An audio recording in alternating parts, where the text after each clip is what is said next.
Miss হবে না আপনার পছন্দের টিভি শো। দেখুন জি5 অ্যাপে একদম ফ্রি। আমাকে পড়িয়ে দে বলছি।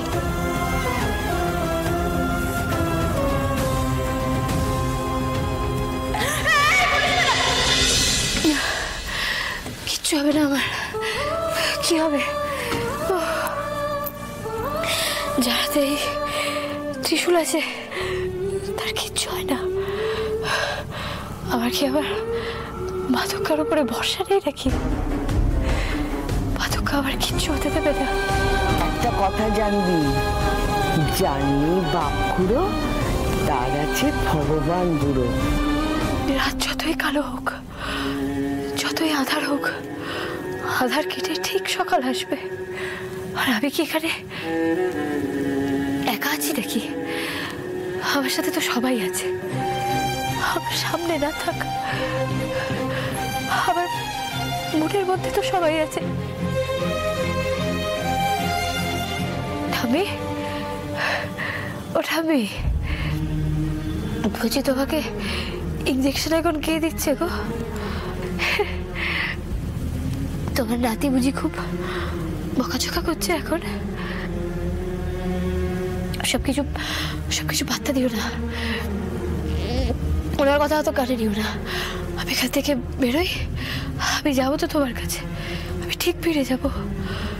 শুধু শোনো না, তোমরা না ওই পুলটুসি ম্যাডামকে একটু আটকে রেখো।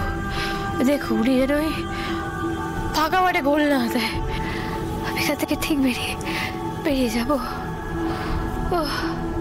এই পুলটুসি ম্যাডাম, বাবা পুরোটা নষ্ট হয়ে গেল, পুরো খারাপ হয়ে গেল, লেখাটাও খারাপ। ম্যাডাম দেখুন না, পুরো খারাপ হয়ে গেল। এটা নিশ্চয়ই কোনো ব্যাড সাইন, তাই না? তিতি তুই এরকম কেন করছিস? সব ব্যাপারে বাড়াবাড়ি না করলে তো চলে না। না আদি প্লিজ, তোর কাছে বাড়াবাড়ি হতে পারে, আমার কাছে খুব ইম্পর্টেন্ট এটা। দিদি ইটস ওকে, ওরা আবার করে দেবে, রিল্যাক্স। তুই এত কেন ভাবছিস বলতো?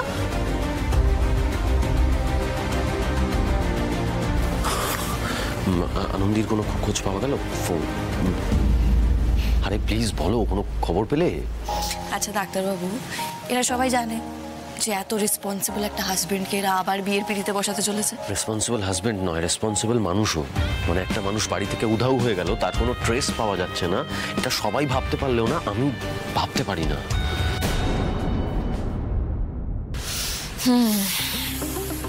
ভাবের ঘরে কতটা চুরি হচ্ছে সেটা তো বোঝা যাবে ডাক্তারবাবু। আচ্ছা শোনো, আনন্দের লাস্ট লোকেশন পাওয়া গেছে, তো আমি এখন কন্ট্রোল রুমে যাচ্ছি। এই ডাক্তারবাবু, আপনি কোথায় চললেন? আপনি কোথাও যাচ্ছেন না, আমি যাচ্ছি। আপনি এদিকটা সামলান, আমি ওদিকটা সামলে নেবো। আর শুনুন, যখনই ইনফরমেশন পাবো সঙ্গে সঙ্গে আপনাকে জানাবো, ওকে? আমার কোনো ব্যাপারে তোর এতটুকু কনসার্ন নেই আদি। এখন আবার একজন নতুন নাম এসে জুটেছে।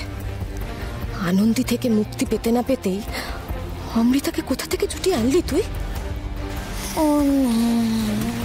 রাডারে পড়ে গেছি ডাক্তারবাবু, আপনি এদিকটা সামলান, আমি ওদিকটা সামলে নিচ্ছি।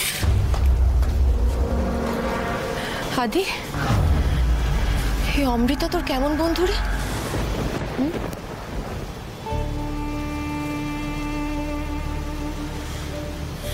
কিরে, তোর এত কাছের বন্ধু, কিন্তু কই আগে তো কখনো নাম শুনিনি। কেন তোকে নামটা শুনতেই হবে এরকম কোনো ব্যাপার আছে নাকি? মানে তুই কি করবি শুনে? হ্যাঁ, আর শোন, তোর কি সবকিছু এত জানার একটা মানে নেশা জন্মে গেছে না? কি বলতো, তোকে জানতেই হবে সবটা। কথা ঘোরাস না দি, যেটা জিজ্ঞেস করছি সেটা বল। কিন্তু কি কি ঠিক কি জানতে চাস? মানে হ্যাঁ, ওর সঙ্গে আমার দিল্লিতে প্র্যাকটিস করতে গিয়ে আলাপ হয়েছিল। তোর তাতে কোনো সমস্যা আছে? আর থাকলেও আমার কিছু এসে যায় না। আর শোন, তুই প্লিজ অকারণ না জেদ দেখাস না, আমার বন্ধুত্বটা নষ্ট করিস না এই জেদ দেখিয়ে। জেদ দেখাচ্ছি আমি? আমি তো এখনো কোনো জেদই দেখাইনি আদি।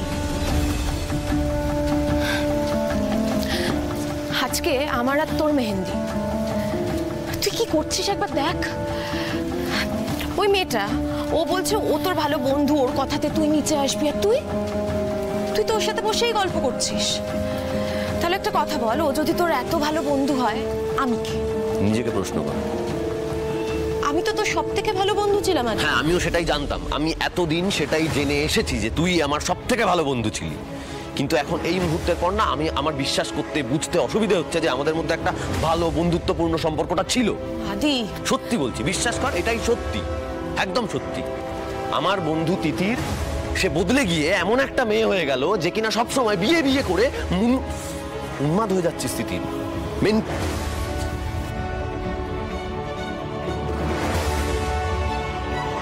ম্যাডাম আমি মনে হয় আদির বন্ধুত্বটা হারিয়ে ফেললাম ম্যাডাম। উফ তিতির, তুমি তো ফ্রেজাইল কেন? সম্পর্কে এরকম হয়, সম্পর্কের জন্য অনেকটা দাম দিতে হয়। ম্যাডাম যদি আমি মানুষটাকেই হারিয়ে ফেলি আমি কাকে নিয়ে বাঁচবো বলুন তো? আদি তো আমার দিকে তাকিয়ে কথা বলতেও কমফোর্টেবল ফিল করছে না। তারপরেও আদি তোমাকে সারা জীবন ছেড়ে যেতে পারবে না। এটাই হচ্ছে বিবাহিত সম্পর্কের আসল কনফিডেন্সের জায়গা। বি স্ট্রং তিতির, নিজের স্ট্রেংথটা বোঝো। কি স্ট্রেংথ আমার আছে ম্যাডাম? আদেও কি আছে? এই বিয়েটা কেন হচ্ছে সেটা তুমিও জানো, সেটা আমিও জানি, সেটা সবাই জানে। কিন্তু ওদিকে তাকিয়ে দেখো, আসল সময় এখানে কে আছে? বিজয়াদি।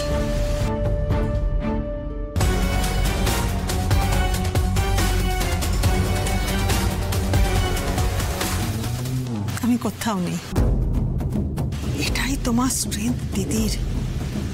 তুমি হবে আদির স্ত্রী। আদি তোমার সাথে যেমন ব্যবহারই করুক, সারা জীবন সব কটা গুরুত্বপূর্ণ জায়গায় আদির পাশে স্রেফ তুমি থাকবে।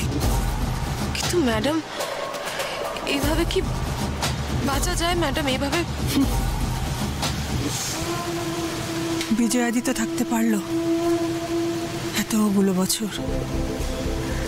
আসলে জানো তো, সিঁথির সিঁদুরের জোর অনেক। সব মান সম্মান অপমান সব কিছু দিনের শেষে স্ত্রীর সম্মানে এসে না একাকার হয়ে যায়। তোমার সাথেও ঠিক তাই হবে। আর কিছুক্ষণের মধ্যে আদিকে তুমি সারা জীবনের মতন করে পাবে।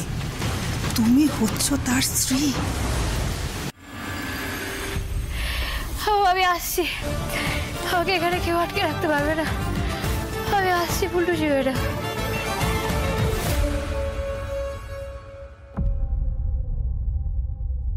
আনন্দী গণ আদি, এবার তোকে আমায় বিয়ে করতেই হবে।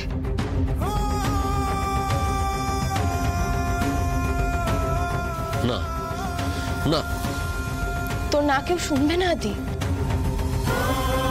তিতির আমি পারবো না, বললাম তো পারবো। আদি, কেন জোর আদি তুই করছিস? পালাতে পারবি না, আমার কথাটা শোন। আমার তিতির, আমি কথাটা শোন। জোর করিস না, তিতির, আদি, আদি জোর করিস না। আমাকে পড়িয়ে দে বলছি।